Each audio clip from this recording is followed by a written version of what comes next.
The phone comes first before your own thoughts, before the sun reaches your room. Screen light fills the space as you scroll through other people's lives and their curated moments and their filtered joy.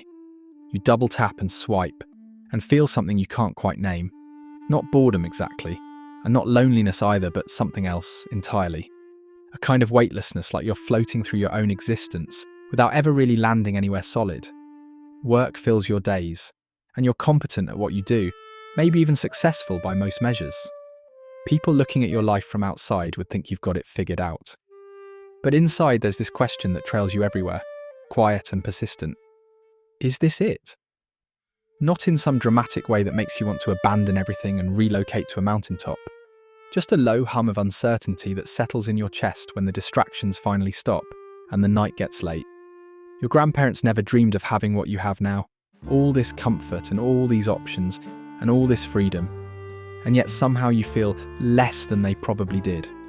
Less certain and less connected and less like your life is building towards something that actually matters. Every box gets checked and every milestone gets reached, but the boxes themselves feel hollow when you look inside them. This isn't just your private struggle. What we're witnessing is the quiet epidemic of our time. A crisis not of survival, but of meaning itself. Nobody's starving, and nobody's dodging bombs and heat and light and food arrive at our doors with a few taps on a screen. But we're hollow in a way that's harder to name and harder to address than physical deprivation. Psychologists have a term for it, anomie, which describes a kind of normlessness, the feeling that the structure holding life together has quietly dissolved beneath our feet. You can see it everywhere once you know what to look for. Watch how people throw themselves into work, not because they love it, but because it fills the hours and keeps the questions at bay. Notice how we optimize our mornings and track our habits and measure our productivity as if the right routine will finally make us feel real. See how we scroll and scroll and scroll, searching for something we can't articulate, hoping the next post or video or story will deliver that hit of aliveness we're desperately craving. The numbers tell part of the story, but only part. Anxiety and depression have been climbing steadily for decades now. Loneliness has been declared a public health crisis, and suicide rates, along with addiction rates, and what researchers grimly call deaths of despair, keep rising even as material conditions improve. But numbers can't capture the texture of sitting in a comfortable apartment, surrounded by things you bought to make yourself happy, and feeling absolutely nothing. Or worse, feeling like you're supposed to feel something, and the fact that you don't makes you wonder if you're fundamentally broken somehow. Nothing's broken inside you, though. What's broken is the world we constructed, or more accurately, what we dismantled without realizing what we were losing in the process. Meaning isn't something you can purchase or achieve or optimize your way into, no matter how hard you try. It emerges from structures we no longer have, and rhythms we no longer follow, and connections we no longer make. The motion continues regardless. You keep working and scrolling and hoping that eventually, if you just do enough and achieve enough and experience enough, the feeling will arrive on its own. That sense that your life means something real, that you're here for a reason beyond consuming and producing, that you matter in a way deeper than your productivity or your social media presence or the objects you own. But arrival never comes. The question just gets quieter over time. Not because it's been answered, but because you learn to live with it, hanging there unanswered. Busyness gets mistaken for purpose, and distraction gets confused with contentment, and achievement gets substituted for genuine fulfillment. You learn to function while feeling fundamentally unmoored from anything solid. This is where we find ourselves now. This is the water we're swimming in, without even noticing it's there. The first step toward finding your way out isn't to fix yourself or try harder or optimize better. It's to understand what actually happened, to see how we arrived at this point, to recognize that this feeling coursing through you isn't a personal failure, but a collective unraveling of the things that used to make life feel like it mattered.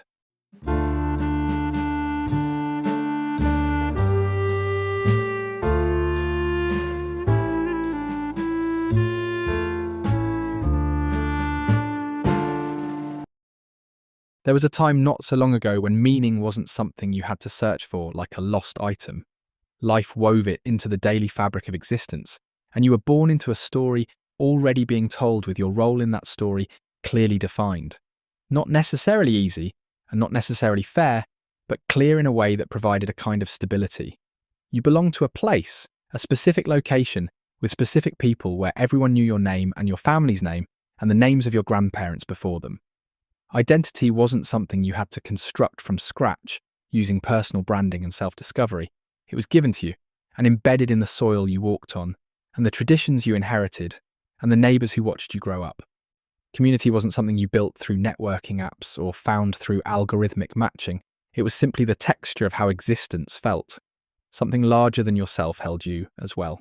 For most of human history, that something took the form of the sacred, whether God or gods or the cosmos or the ancestors, and whatever form it took, there was a sense that your life participated in a reality beyond what's visible and material. Your suffering carried meaning because it fit into a divine plan. Your joy offered a glimpse of grace. And even the mundane tasks like planting and harvesting and cooking and dying were rituals connecting you to something eternal. A narrative shaped your path too. Life had a recognizable structure, with childhood leading to initiation, leading to adulthood, leading to elderhood, leading to death. Each phase brought its ceremonies and responsibilities and place in the larger story. Nobody had to figure out what success meant or what their purpose was, because the culture told you and held you and gave you a path to walk. And while that path might have been narrow, it wasn't lonely. Then everything changed. Not all at once, but slowly, across generations as the structures holding meaning began to dissolve. We call it progress, and in many ways it was exactly that. Industrialization freed people from back-breaking labour and gave them choices their ancestors never had. Urbanization opened up possibilities and let people escape suffocating small towns and oppressive traditions, and secularization freed minds from dogma and from the fear of hell and from authorities claiming to speak for God. But we didn't realize what else was slipping away in the process. When people left their villages for cities, they gained opportunity and lost belonging in the same move. When factories replaced fields, work stopped being a rhythm you shared with the land and became a shift you clocked in and out of with no connection to anything beyond the paycheck. When science explained the stars, the universe stopped being a home and became a cold, indifferent expanse of space and time that cared nothing for human concerns.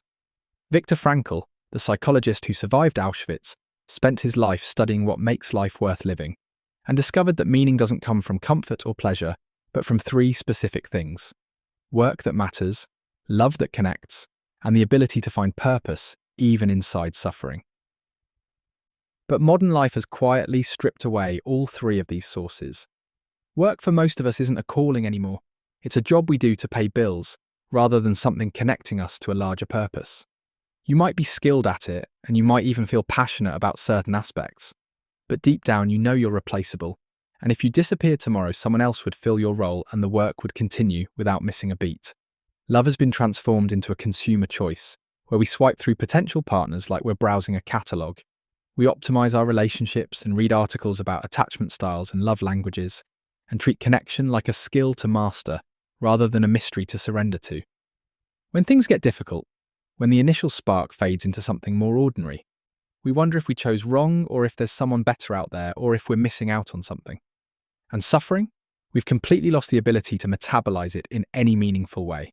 Every painful emotion becomes a problem to solve, or a disorder to diagnose, or an obstacle to overcome as quickly as possible. There are no rituals for grief anymore, and no elders teaching us how to carry loss with dignity. You're just supposed to bounce back and move on and stay positive no matter what happens. So we numb ourselves instead, stay busy instead, scroll instead. The sociologist Max Weber called it the disenchantment of the world, this process where the magical thinking faded away and the sense that everything means something, and that life is alive with significance just vanished. What we're left with is a universe of atoms and void, lives that flicker briefly and then vanish completely, achievements that will be forgotten, loves that will end, everything eventually turning to dust. So we try to create meaning ourselves from scratch. We're told we can be anything and do anything, and that we're the authors of our own stories. But that freedom turns out to be heavier than anyone expected. When you can be anything, how do you know what to be? When every path is possible, how do you choose which one to take? When nothing is sacred, how do you determine what actually matters? You stand in front of an infinite horizon of possibility, and instead of feeling liberated, you feel lost. Meaning isn't something you invent out of nothing. It's something that emerges when you're held by something larger than yourself, a community or a tradition or a story that existed before you arrived and will continue after you're gone. We gained autonomy and lost structure in the exchange. We gained choice and lost clarity. We gained information and lost wisdom. And now we're standing in the wreckage of what we dismantled, trying to build meaning out of the fragments, wondering why it feels so impossibly hard and why we feel so utterly alone in the attempt.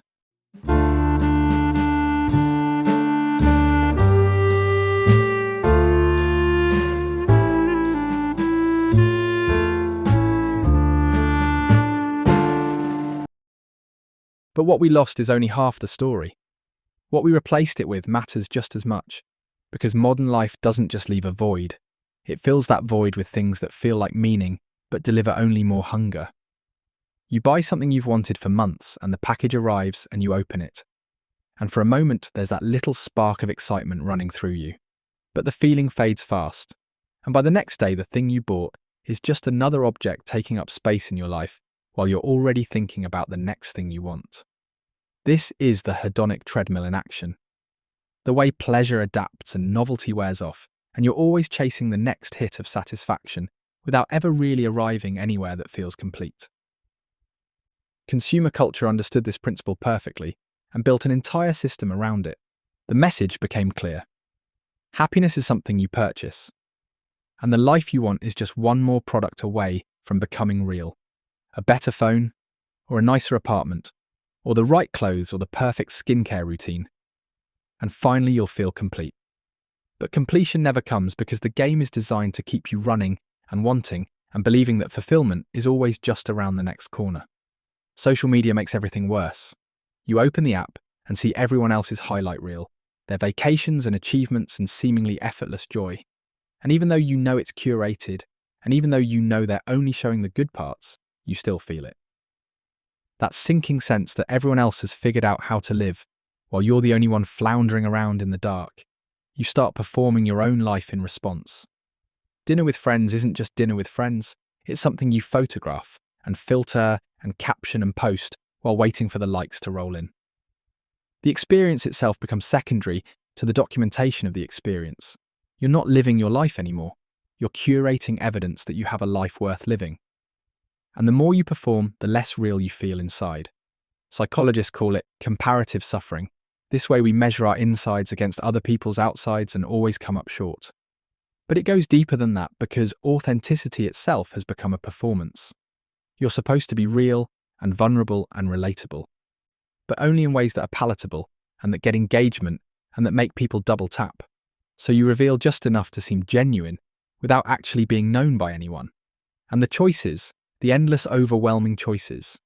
You stand in the grocery store staring at 47 types of cereal, and instead of feeling blessed by abundance, you feel paralyzed by the weight of decision. Barry Schwartz called it the paradox of choice, this way that more options make us less satisfied rather than more. Every choice means rejecting all the other possibilities. Every path you take means all the paths you didn't take, and you're haunted by the thought that maybe you chose wrong somehow. This spills into everything that matters. Careers and relationships and where to live and what to believe and who to be all become optimization problems. You're supposed to research every option thoroughly and maximize every outcome and choose perfectly every single time.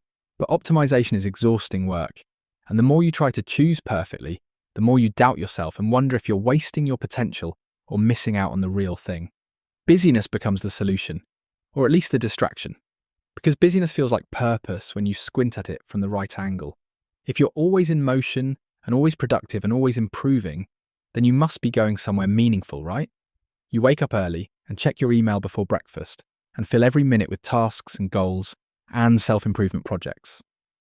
You tell yourself you're building a life, but really you're just running from the silence. The silence where that question lives. The one you don't want to answer. Work becomes identity in the process. You're not just a person who has a job anymore. Your job is who you are at the deepest level. When someone asks what you do, you don't tell them about your inner world or your dreams or the things that make you come alive. You tell them your title and your company and your resume. And if you lose the job or if the job feels meaningless, you lose yourself too. Meanwhile, you're disconnected from everything that might actually ground you in something real. Your days happen inside staring at screens, moving your eyes but not your body in any meaningful way. Food comes in packages, grown by people you'll never meet in places you'll never see. Artificial light runs your schedule. Alarms wake you instead of sunrise. And you never touch soil or feel weather unless you're moving between climate-controlled boxes. Your body becomes another thing to optimize, steps to count and macros to track, and workouts to log. Not because it feels good to move, but because you're supposed to. Because your body is a project now. Another item on the list. Another metric to improve. And you're lonely, so deeply lonely. Even though you're never alone, and even though you're connected to thousands of people online, and even though you have friends and family and acquaintances filling your life, there's this ache. Connection isn't the same thing as proximity, and you can be surrounded by people while still feeling unseen. 100 conversations can happen without you saying anything true. Endless faces can scroll past without you feeling met by another human being even once. This is the trap modern life sets. Not that it's evil or wrong, but that it gives you substitutes for what you actually need. Achievement gets substituted for purpose, and pleasure gets substituted for meaning, and information gets substituted for wisdom, and connection gets substituted for belonging. And you keep reaching for these substitutes, hoping they'll finally satisfy the hunger, wondering why you're still empty after consuming so much. The hunger isn't for more, though. It's for something different, something deeper, something that all the productivity and all the purchases and all the optimization can never give you, no matter how hard you try.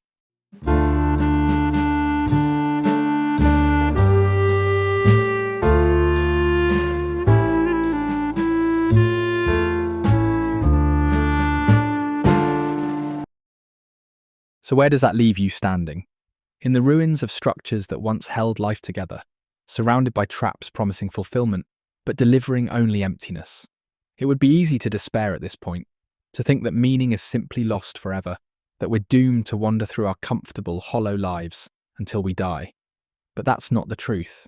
Meaning was never something external that got taken away from you like a possession. It was always something you create through how you live and what you commit to, and how you meet the world with your actual presence. The structures are gone, yes, but you're still here with the capacity to build a life that feels like it matters. It starts with acceptance, not resignation, but a clear-eyed acknowledgement that the old maps don't work anymore. You're not going to find meaning by returning to traditions that no longer fit, or by forcing yourself into structures that feel suffocating. But you're also not going to find it by endlessly optimizing and achieving and accumulating. The path forward isn't backward or upward, it's inward. You have to choose something. Not perfectly and not forever, but genuinely, because meaning emerges from commitment. From planting yourself somewhere and saying this matters to me. Not because it's objectively correct, or because it will impress anyone, but because it resonates with something true in you. Maybe it's a relationship you stop treating like a consumer decision and start treating like a mystery to explore. Maybe it's work that serves something beyond your own success. Maybe it's a place you commit to, or a community you show up for, even when it's inconvenient. Maybe it's a practice like writing or gardening or making music. Something you do not to produce an outcome, but because the doing itself feels aligned with who you are. The point isn't what you choose. The point is that you choose at all. That you stop floating and start landing. That you trade the infinite horizon of possibility for the finite depth of commitment. And you have to come back to your body, not as a project to optimize, but as the place where you actually live. You feel the breath moving in and out. You notice the weight of your feet on the ground. You step outside and let the air touch your skin, and let your eyes rest on something farther than a screen. You move not to burn calories, but to remember that you have a body, that you're not just a brain floating in abstract possibility. This is harder than it sounds because coming back to your body means coming back to the present moment. And the present moment is where the feelings live, the ones you've been scrolling and achieving and optimizing to avoid. The loneliness and the uncertainty and the grief all waiting there. But aliveness lives there too. And that's where connection happens and where meaning gets made in real time. You have to find your people. Not a crowd or an audience or 500 acquaintances who liked your post, but just a few people who see you and let themselves be seen. People you show up for when it's inconvenient, who show up for you when you're not at your best. People you build something with, a tradition or a ritual or a shared history, it doesn't have to be perfect. It just has to be real. Maybe you start small with a weekly call with a friend where you actually talk, instead of just exchanging updates. A neighbour you check in on. A group that gathers around something you care about, not networking or self-improvement, but genuine shared interest. Community isn't something you find fully formed. It's something you build slowly by showing up consistently. And you have to embrace constraint, which is counterintuitive in a culture that worships infinite possibility. But freedom without boundaries is just drift. You can't be everything or do everything or have everything. And that's not a tragedy. It's a relief. You get to say no to the 1,000 things that don't matter so you can say yes to the few things that do. Choose your one thing, not your only thing, but your organizing principle. The work or the relationship or the practice or the community that you build your life around. Let it shape your days and give you a reason to get up, and a place to pour your energy, and a source of structure in a world that offers none. You have to look beyond yourself as well. Meaning doesn't come from self-actualization or self-optimization. It comes from contributing to something larger than your own comfort and your own pleasure and your own advancement. Maybe it's raising children with intention, or work that genuinely serves others, or art that adds beauty to the world, or simple daily acts of care, like cooking for someone, or listening deeply, or showing up when you're needed. Service isn't sacrifice. It's the way you remember you matter. Your presence and your attention and your care make a difference in someone's life. You're not just consuming and achieving and optimizing, you're participating in something real, and you're needed in a way that makes your existence feel like it has weight. And you have to make peace with suffering, not welcome it or romanticize it, but stop treating it like the enemy of a good life. Suffering is inevitable, and loss is inevitable. And disappointment and grief and failure and physical pain and heartbreak are all coming for you no matter how much you optimize or how carefully you plan. But suffering isn't the opposite of meaning. Sometimes it's the source of it. The way caring about something makes you vulnerable to losing it. The way loving someone means risking heartbreak. The way committing to work that matters means facing failure. Frankl said that when we can't change our circumstances, we're challenged to change ourselves, and that even in the darkest moments, we have the freedom to choose our response, to find purpose in how we carry what we must carry. This isn't toxic positivity, or pretending everything happens for a reason, or that suffering is a gift. It's recognizing that a meaningful life isn't a comfortable life. It's a life where you care deeply enough about something that its loss would devastate you, where you're willing to be uncomfortable and uncertain and afraid because the alternative, numbness and safety and drift, is worse. So maybe the crisis isn't a curse after all. Maybe it's an invitation to stop sleepwalking through structures that no longer hold, to stop chasing substitutes for what you actually need, to stop waiting for meaning to arrive and start creating it with your own hands. You won't get it perfect and you'll choose wrong sometimes. You'll still scroll when you're anxious and still buy things you don't need and still compare yourself to people who don't matter. But you'll also have moments, quiet moments, where you feel it, the sense that you're here, really here, that your life, messy and imperfect as it is, means something real. Not because you achieved enough, or optimized enough, or figured it all out, but because you chose to show up, to commit, to care. And that's enough. That has always been enough. It's always been